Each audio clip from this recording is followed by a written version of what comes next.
Hello and welcome to Live Healthy West Virginia, the podcast brought to you by WVU Medicine, aiming to help everyone live a better, healthier life in West Virginia and beyond. I'm your host, Mary Ravazio Menard. June is Alzheimer's Disease Awareness Month. More than 7 million Americans are living with Alzheimer's, and the disease is on the rise worldwide. In fact, Alzheimer's is considered a growing public health crisis in West Virginia, with more than 10% of those 65 and older diagnosed with it. The good news is there's hope for Alzheimer's patients with the discovery of new treatments that can slow down the progression of the disease, as well as pioneering research right in our front yard at the WVU Rockefeller Neuroscience Institute. So that's why today we're talking about Alzheimer's disease with Dr. Marc Haut, Director of the Memory Health Clinic at the WVU Rockefeller Neuroscience Institute. Welcome, Dr. Haut, to Live Healthy West Virginia. Thank you so much for having me and allowing me to talk about this topic. I know it's a difficult one for a lot of people. If you think about the word Alzheimer's disease or other dementias, it is one of the things that scares people the most to hear. Oh, yeah.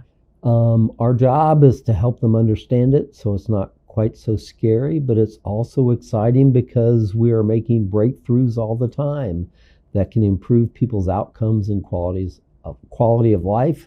And so I'm grateful to be here to talk about this. Excellent, excellent. So let's get into it. What exactly is Alzheimer's disease? So Alzheimer's disease is a disease that falls under a general category called dementia. So dementia is a big umbrella category. What it really means is that you had thinking ability, cognitive ability, and you've lost it. Okay. So there are two types of those that are static, or you lose thinking ability, like from a traumatic brain injury, and you never regain it. But the dementias we're talking about now are degenerative diseases. So these are diseases that progress and get worse over time, most commonly as people get older. All right. Okay. And the most common type of dementia that's degenerative is Alzheimer's disease. There are other types of degenerative dementias, but the most common, far and wide, is Alzheimer's disease. So what would be the difference then between Alzheimer's disease and all those different kinds of dementias? So people may have heard the names of some of the other dementias, like frontal temporal dementia. Mm-hmm. If you follow the news and the media, Bruce Willis is a person who's been diagnosed with frontal temporal dementia. Yeah. If you remember in the past, Robin Williams, the famous actor, he was diagnosed with Lewy body dementia. Those are two other types of dementias. There are subcategories within them. Vascular dementia is another common one. So the term is defined by the pathology, and that means what's actually happening to the brain. All right? Okay. Mm-hmm. So in Alzheimer's disease, there's a buildup of two specific proteins. The first one is called amyloid plaque. It slowly accumulates maybe 10 to 20 years before people even know anything is happening. Wow. Once it reaches a certain level, you get a second bad protein called tau, this neurofibrillary tangles. Those actually get in the cells, kill the cells, and cause the symptoms. Mm. So people think they can tell what the disease is by the symptoms. So then what's the most common symptom that you see with Alzheimer's disease? You forget things. Short-term memory. Yeah. Yes, it is the most common, but it is not the only symptom. And sometimes it's not the first symptom that you see. It's the most common because the pathology, the tau tangles, accumulate in a special part of the brain. Your brain's like a blueprint. There's a short-term memory part of the brain, and if the tangles get there and damage those cells, you present with short-term memory problems. That's the first thing to go. But if it presents somewhere else, like in the left side where the language is, you could have language symptoms. Oh, right? Okay. But you could have language symptoms from another pathology, like the pathology associated with frontal temporal dementia. Okay. You can have other pathology that causes short-term memory problems.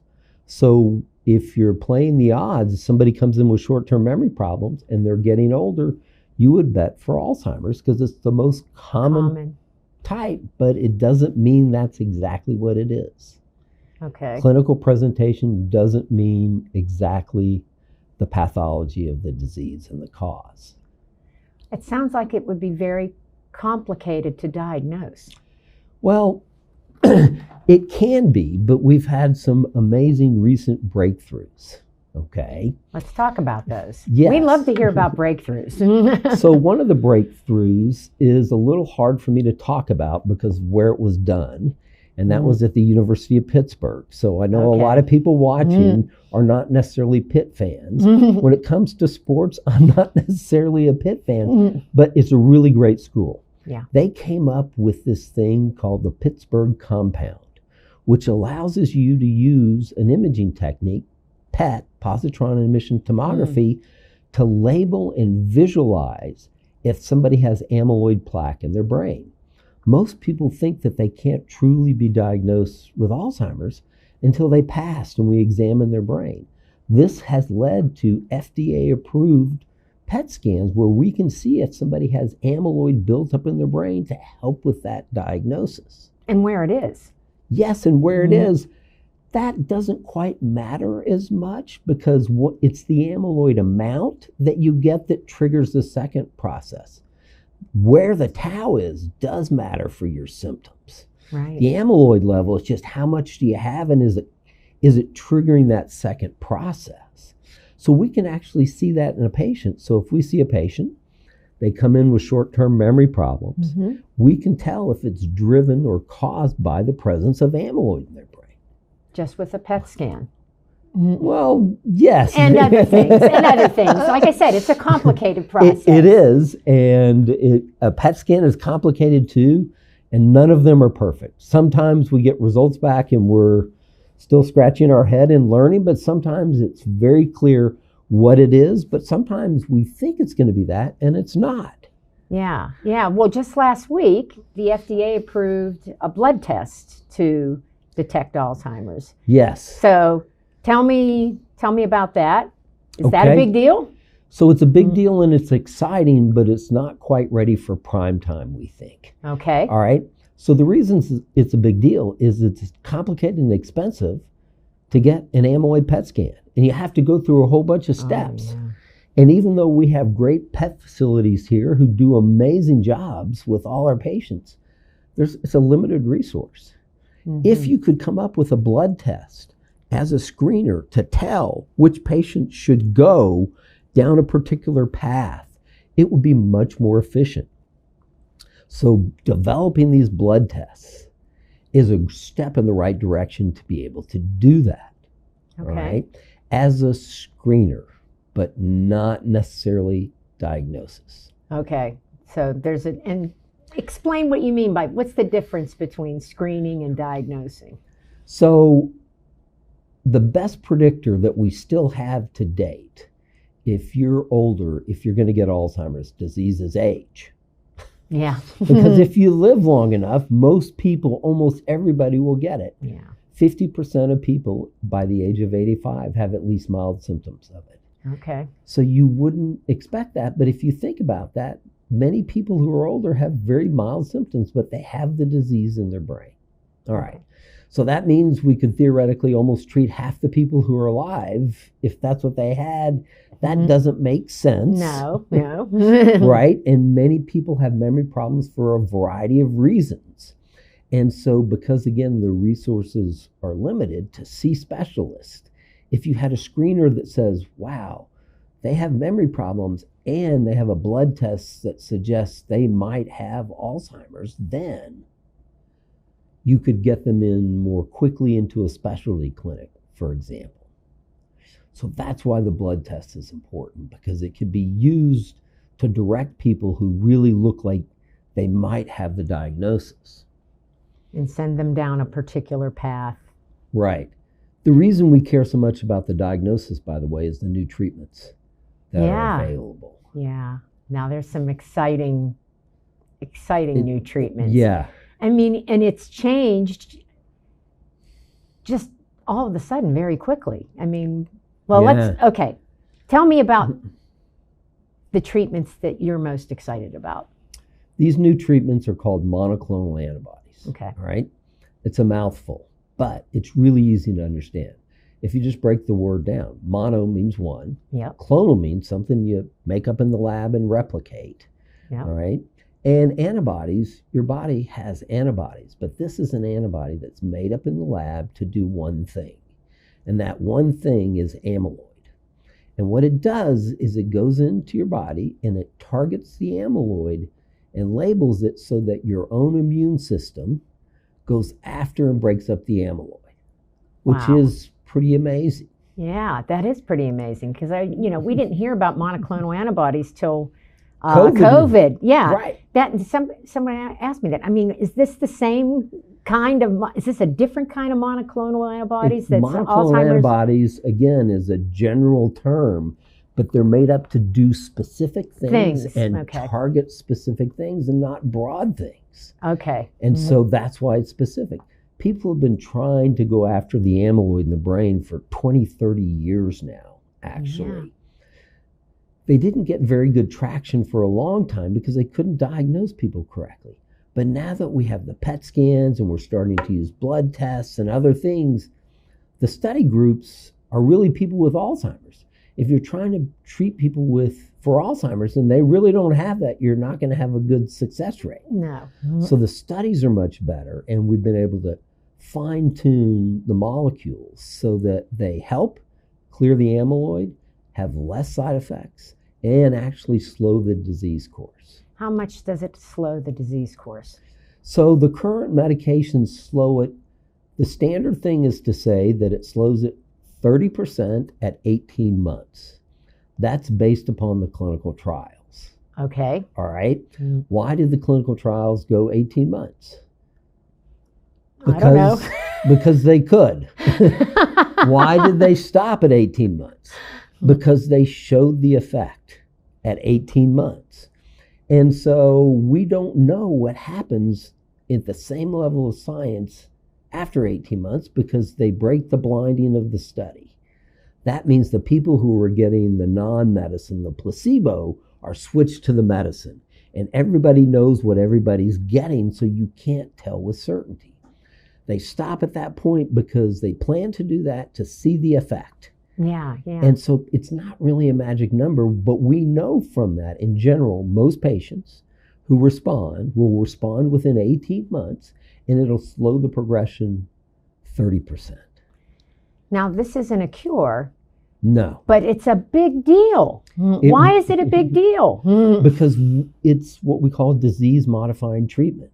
Yeah. So it goes after the cause, one of the causes of the disease, and modifies it, which actually leads to that slowing and clinical slowing of the symptoms. That's why it's really a big deal.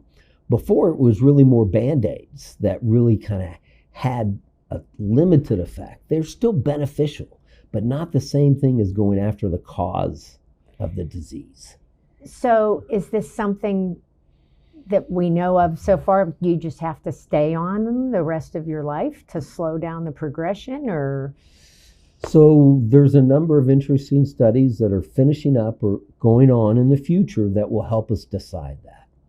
So right now at the R&I, we've been using these monoclonal antibodies this summer, which is in a week or so, 4 years now. Wow. Actually.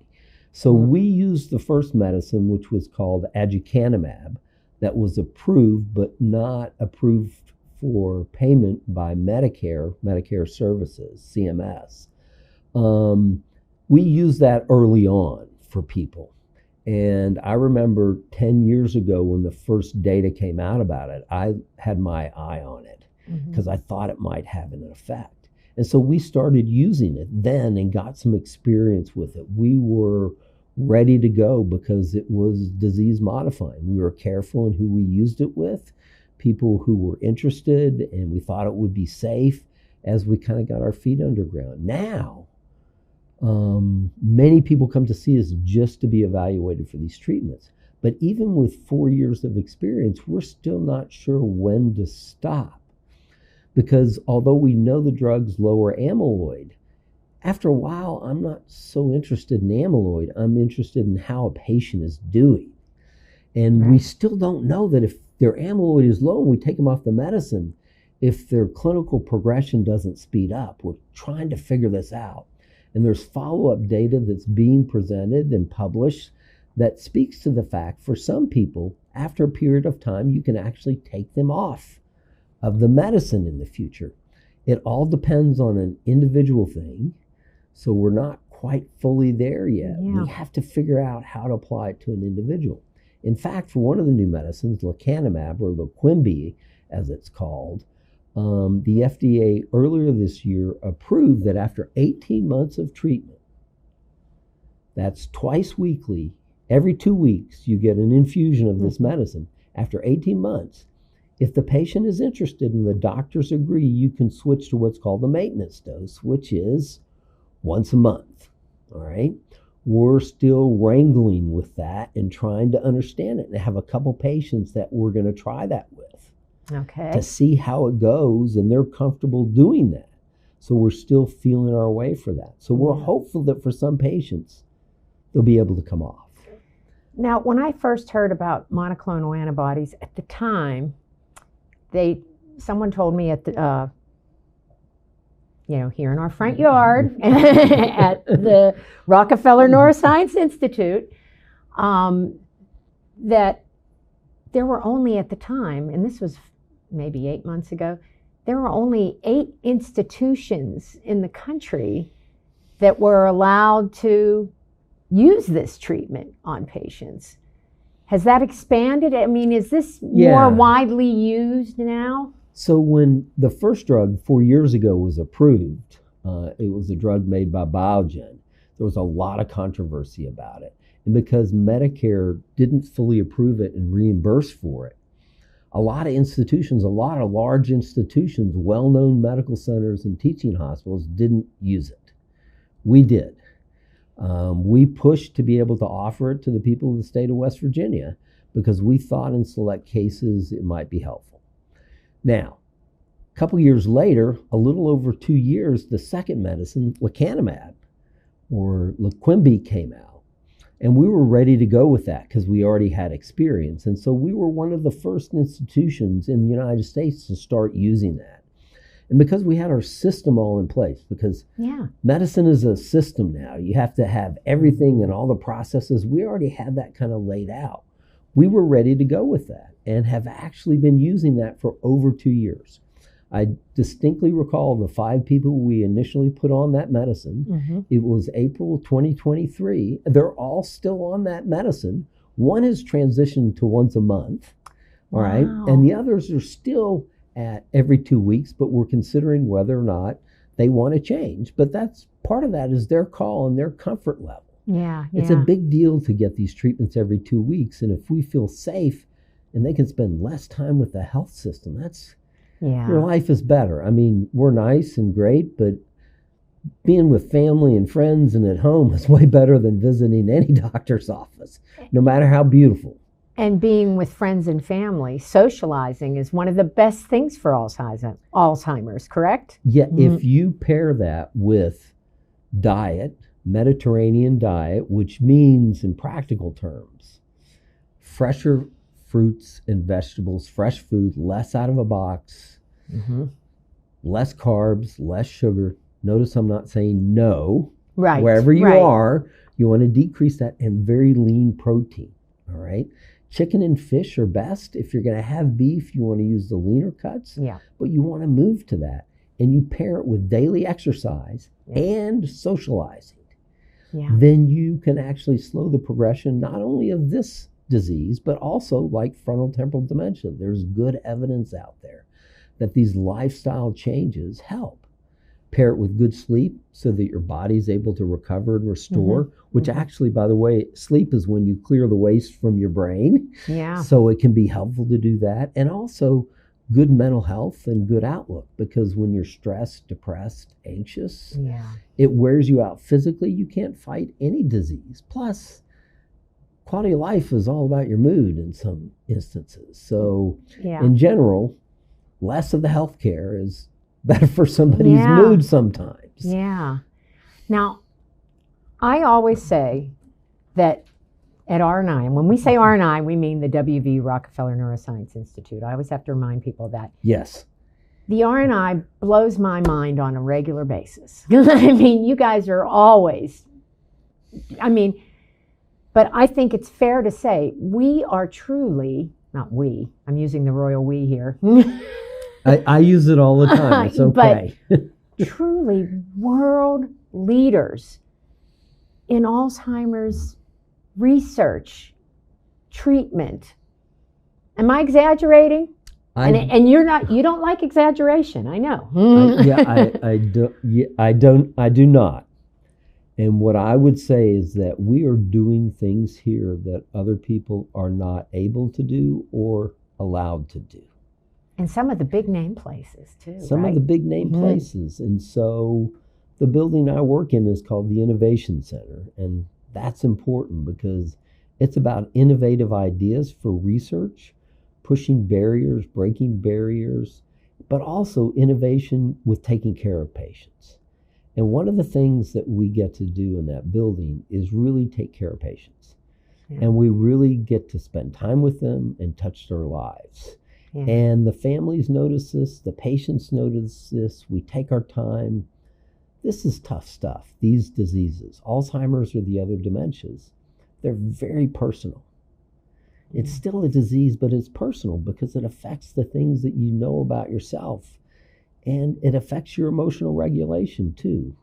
Remind me to come back to that. Okay. But, so it's very personal. And so you need to be careful and thoughtful and take your time with patients. And that helps them have a better outcome. And we're able to do that because of the vision of the center, the vision of the leader, Dr. Razai, that we do these things well. Everything is multidisciplinary. That's not just one person deciding, it's a whole group of people covering the bases.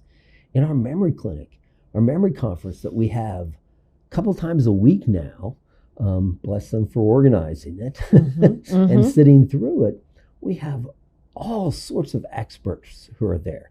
We have neurologists, we have neuropsychologists, we have geriatric psychiatrists, we have neuroradiologists, a couple different specialties within neuroradiology. We have geriatricians, and we have nurses, we have social workers, we have a caregiver support specialist. It's just anything and everything that we need. We have people that their sole job is to help people navigate how to do the monoclonal antibodies. We have a person who decided to start a special support group just for patients and families undergoing these new treatments. And so we come up with things that people haven't done before. And part of that is because of the culture that allows us to do that and the passion of the people. And the same goes for the research. Yeah, you're very active in research. You have to really think outside of the box. And we're able to do that and really push the limits and test things out that give us hope. And that's really what it's all about, is hope. Yeah. Hope for the future, hope for the families. You're creating a lot of hope, that's for sure. While we're talking about research, we can't not talk about focused ultrasound. I mean, you may have seen it on 60 Minutes. That's a tagline, right? Right. But this is a really, really, truly pioneering, groundbreaking, big deal, the research going around. Can you talk a little bit about how focused ultrasound is being used? I can. All right. And so I'll give a little bit of background on focused ultrasound. So most people, when they think of ultrasound, they think about sound waves, which is what it is, and them being used to create an image. And the most common image is of a baby in the womb that you see. Now, those pictures are great, but they're a little grainy. You don't see a lot of detail. So transfer that to focused or very fine ultrasound, all right? So you're going to transmit sound waves with a millimeter precision to a specific area of the brain at one time, coming from many different locations. Your head is in a helmet. The helmet is filled with these transducers that can send the sound waves. The computers are amazing that time it so they all arrive in one spot at one time. Now, depending upon how intense the sound waves are, the frequency of them, you can either stimulate the brain, all right, which is kind of tickle it and to get it to do things. They also use very high frequency ultrasound to create vibration and thermal ablation to create a lesion on purpose to treat like a tremor. It's used widely at the R&I for treating tremor. Yeah. I've seen that too. It's amazing. It is. You go in and you can't pick up a cup. You come out and you can drink water. You can write your name. Yeah. Right. So for Alzheimer's, we don't create a lesion. That's no. No. But we use it to stimulate the brain and combine it with these things called microbubbles. These microbubbles are circulating throughout your brain in your vessels. And if the sound waves hit a particular target and they hit those bubbles at the right frequency and stuff, they expand the bubbles just a little bit and open this thing called the blood-brain barrier. That's what's really exciting about this, because in a very controlled, precise way, you can open the barrier for a limited period of time. And guess what gets better into the brain? Monoclonal antibodies. Right. And the initial studies show that it clears amyloid at a higher rate. All right.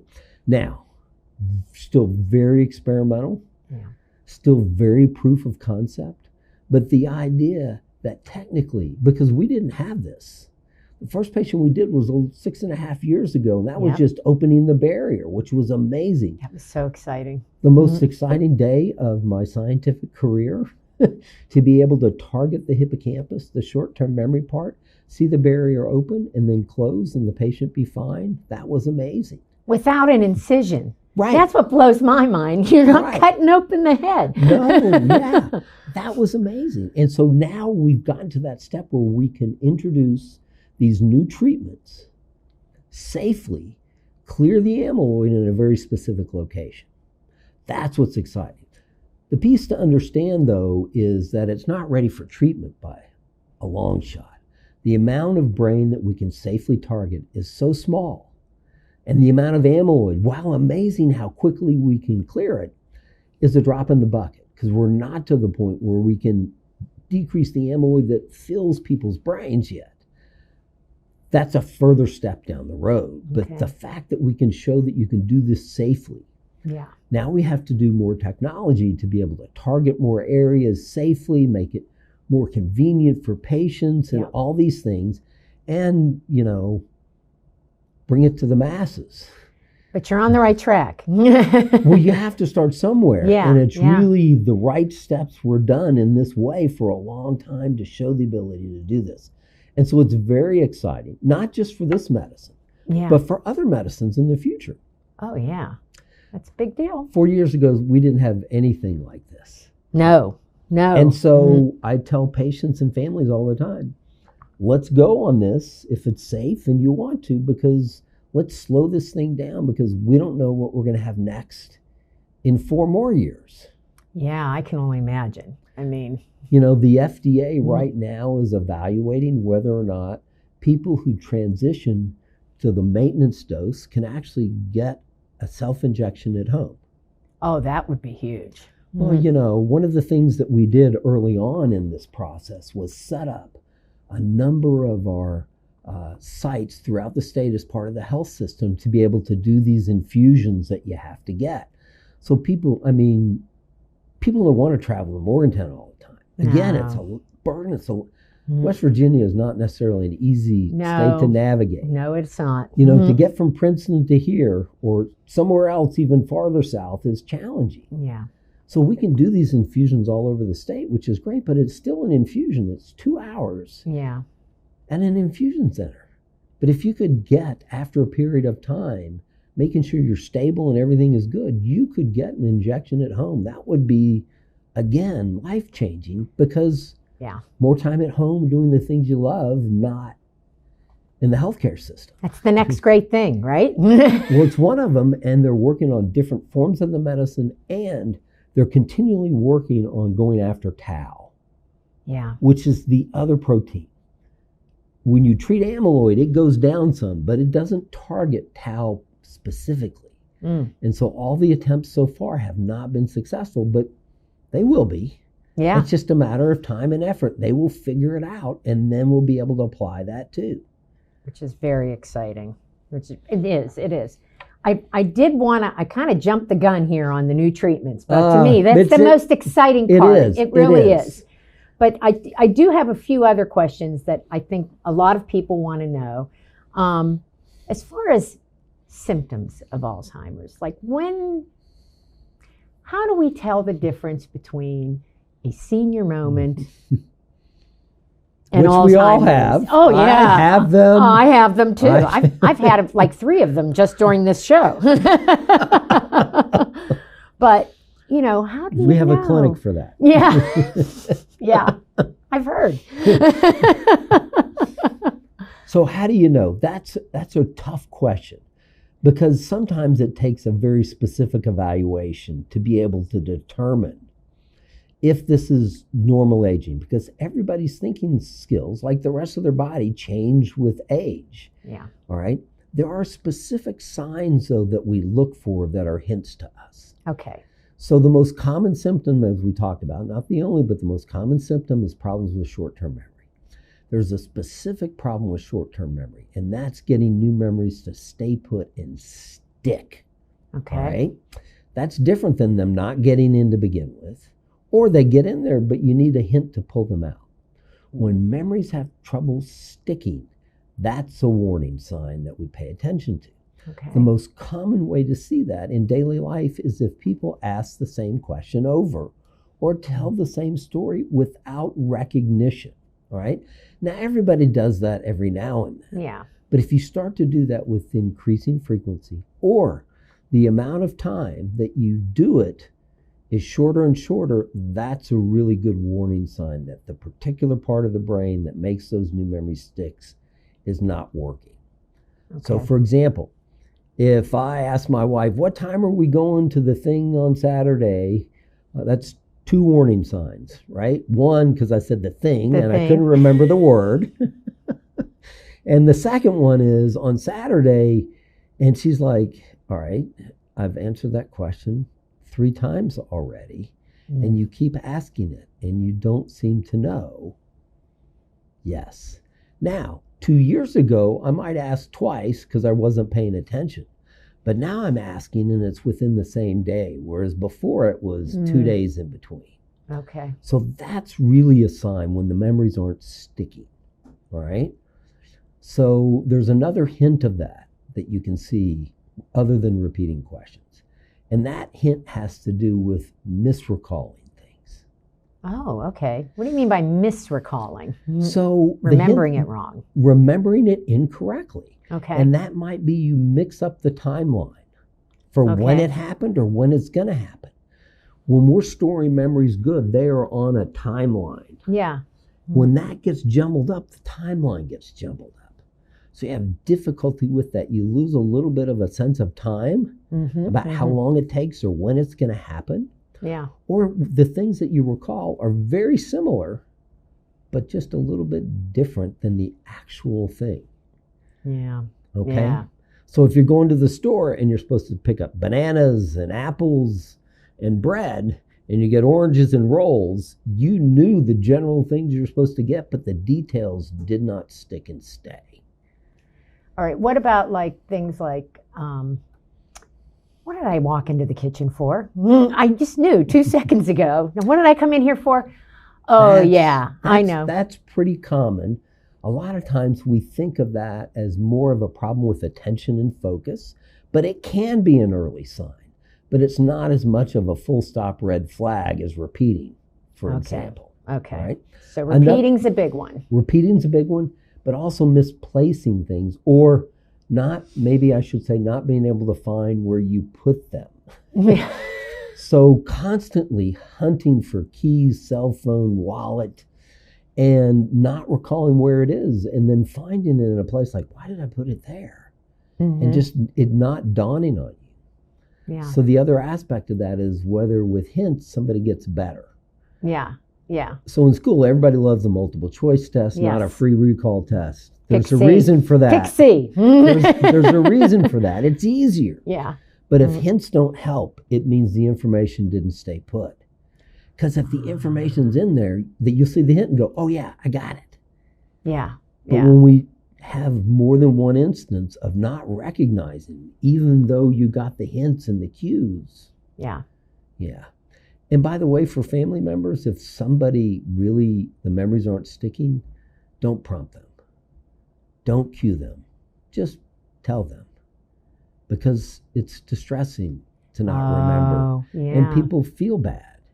Yeah. That they're not, oh, I can't believe I don't remember that. What is wrong with me? We don't want to do that. And so if their memories really aren't sticking, you're not going to force it to work better. You can't make that happen by trying harder.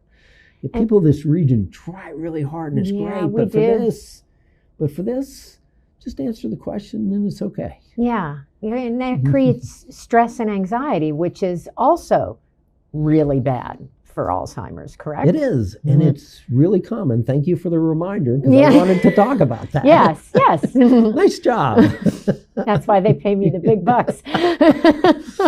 So did you know that the part of the brain that controls anxiety is right next to the short-term memory part of the brain? No. Yes. They're like this far apart. Okay. The short-term memory part, the fancy word is hippocampus. The anxiety part or the fight or flight part is called the amygdala. It means almond. Yeah. Almond shape. When hippocampus is affected, amygdala is affected. Okay. Short-term memory is affected. Biologically, you're more prone to anxiety. Of course, it makes you anxious not to be able to remember things, but there's a biology behind this. Okay. So we expect to see it. And you can actually kind of settle that down a little bit. Yeah, yeah. Because it doesn't make your memory better. Well, yeah. Now, speaking of things that make your memory better, what do you think about these? We always see these commercials for these natural memory enhancing supplements like Nariva and Prevagen. Now, do those really work, or is that just a scam? So these are over the counter. Yes. That means they're not regulated by the FDA. Right. It means they haven't gone through clinical trials. Right. That means they haven't been scientifically proven to actually help and benefit. They are good at one thing, and that is taking your money.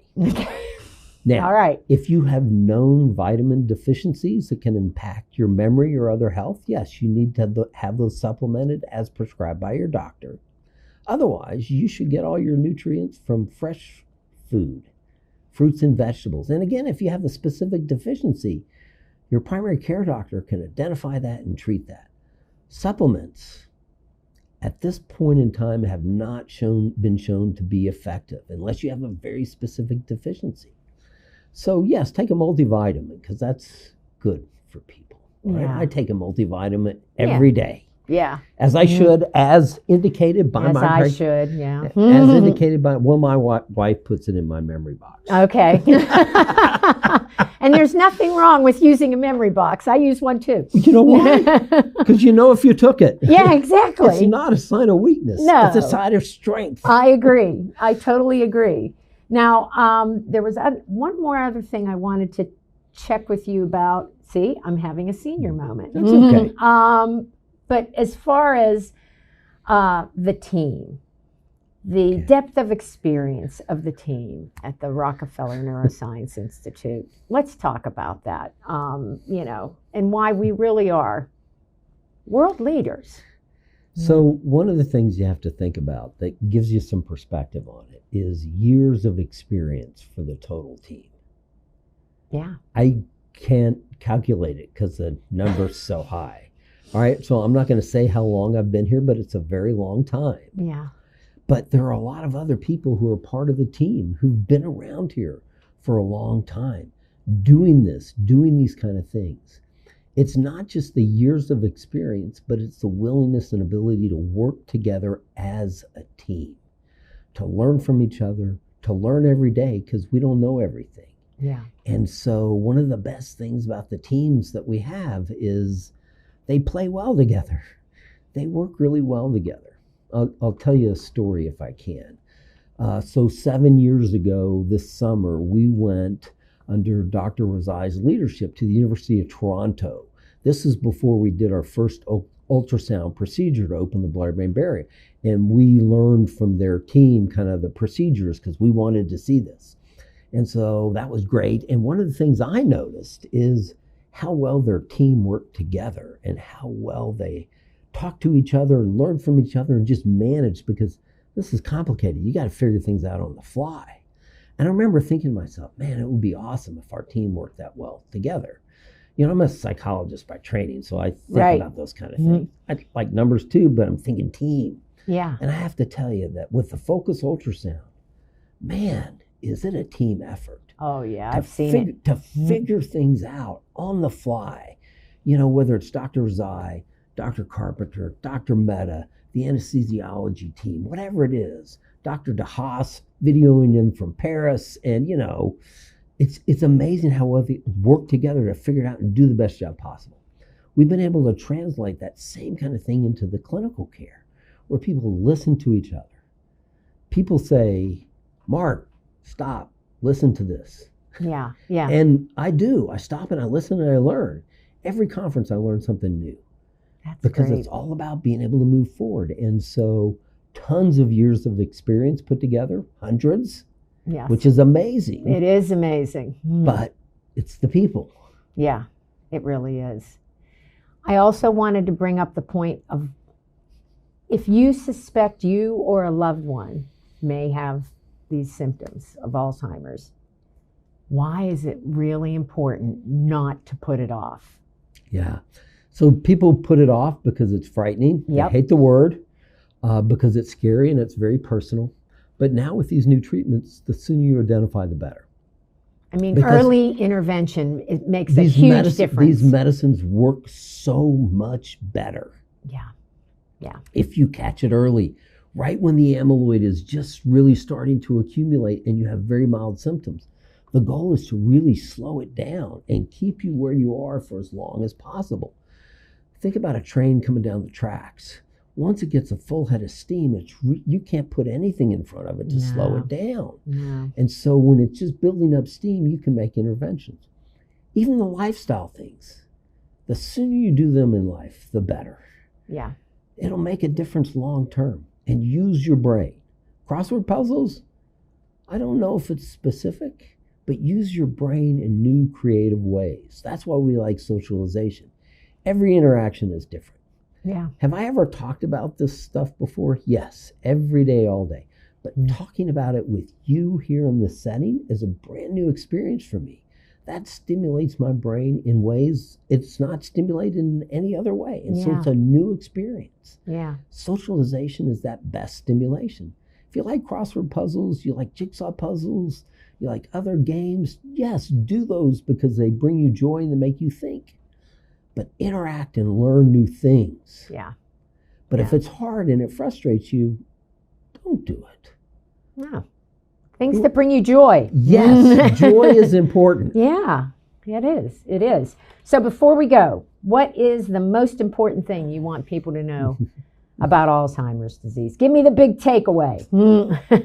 Okay, here it is. Ready? Yep, I'm ready. People will remember the worst case scenario about this disease. Mm-hmm. People don't remember the people who had a great quality of life and a good outcome. Yeah. Okay. My mom had this disease. She had it for 16, 18 years. It was difficult near the end, but I still got joy and remember sitting, holding her hand and just feeling the warmth of her hand and her feeling the warmth of my hand. And so I walk away with that beautiful memory, not the other challenges. So, and there is more hope to slow this down so people can age out of it. Yeah. So there is hope, and it's not always a bad outcome. No. Good to know. Good to know. Well, thank you so much for sharing this information it's with my us pleasure. today. I mean, it was fascinating. And Thank you. I think we've helped a lot of people today. Thank you. I appreciate it. Thank you. Well, that brings us to the end of this edition of Live Healthy West Virginia. If you're looking for more information about Alzheimer's and the Memory Health Clinic, visit wvumedicine.org/RNI. And to find the latest episode and all episodes of Live Healthy West Virginia, visit wvmetronews.com/podcast or the new Metro News TV app. I'm Mary Ravazio Menard, and on behalf of Dr. Haut and everyone at WVU Medicine, thanks for joining us.